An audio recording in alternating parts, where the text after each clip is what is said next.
This is called broccoli rabe, and it's a leafy green. It actually looks like broccoli, where it has these little florets at the end, but it tastes a lot more like collard greens or kale. It's really bitter.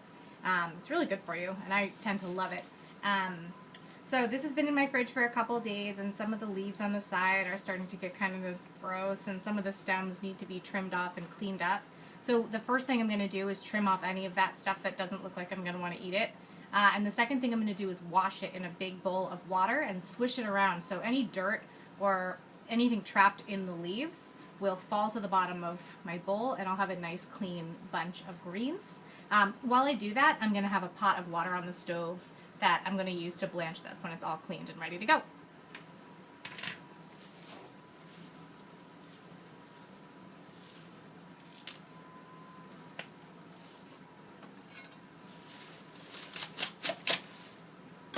Cut off a bunch of the bottom of the stem just because it's a pretty tough part that we don't typically eat. I've picked through a lot of the kind of yucky, soggy stuff, and the rest of this is ready to wash. So I'm going to dunk it in a big bowl of water. And agitate it around, swish it around.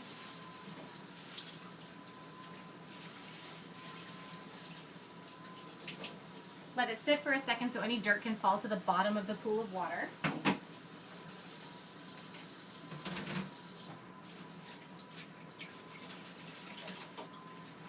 And then I can just pull it out of the bowl from the top of the water, and I'll just toss it in a strainer until I'm ready to put it in my boiling water.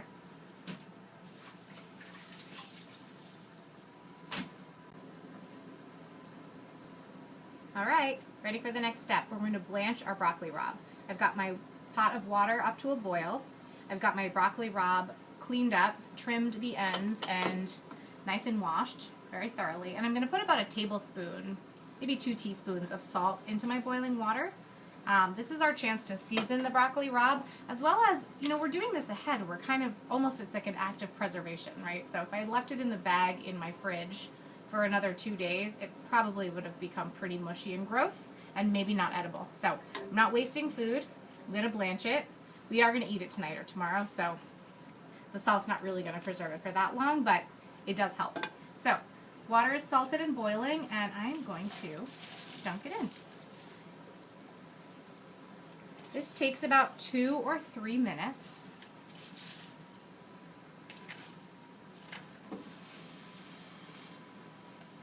To blanch. I also have ready a bowl of ice water. When we are done blanching the broccoli rabe, the next step in the process is called shocking. So we'll pull it out and we'll immediately dunk it into the ice water to stop the cooking. This is a good way of keeping the greens nice and tender and crisp without becoming mushy, and it also keeps them nice and bright green. Blanch and shock is a great method for all kinds of vegetables, especially if you're getting ready to put them in your freezer. So green beans, broccoli, leafy greens like kale and collards, all of these things can really benefit from being blanched and shocked before they're frozen. They come out a lot better when you pull them out from the freezer. So I'll let this go for about 2 minutes, and then it's ice bath time.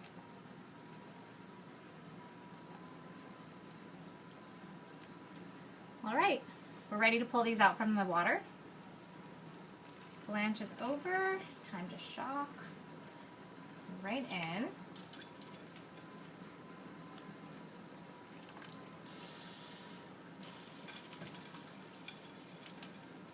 Since I have my water and ice bath set up, this would be a great opportunity for me to blanch and shock any other ingredients that I might feel would benefit from this sort of treatment in a do-ahead kind of manner. Just to be efficient. All right.